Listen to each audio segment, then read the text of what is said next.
За өнөөдөр та бүхэнд гэрээс гардаг нойтон хог аягдлаа ашиглан хэрхэн компост хийж байгаа талаараа бичлэгээр хүргэж байна.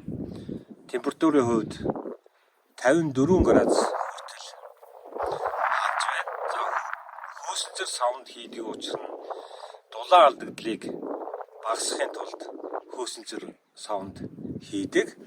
За ингээд хийж байгаа компостныхоо байр байдлыг та бүхэнд харуулъя.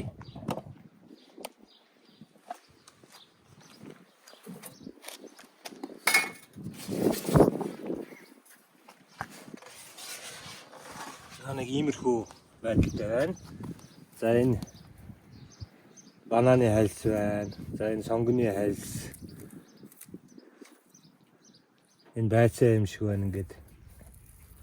Иймэрхүү байдалтай болдог. За холж байгаа зүйл маань адууны хомоолонд холж байгаа.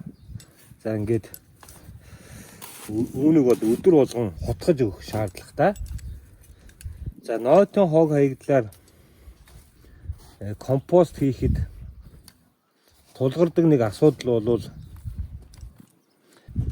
хэмжээгээр гардаггүй учраас заавал хадгалж цуглуулах шаардлагатай болдог. За ингээд хадгалахын тулд хадгалах үед хорчид хатах эсвэл одоо өмхийрэх зэрэг асуудал гардаг. За үүнээс сэргийлэхийн тулд би хивгийг исгэж гасан нойтон хогоо исгсэн хивгэн дотроо хийж хадгалаад тэгээд зөх хэмжээнд цуглагсны дараа хомоолондоо хийж ингэж компост хийдэг. За энэ талаар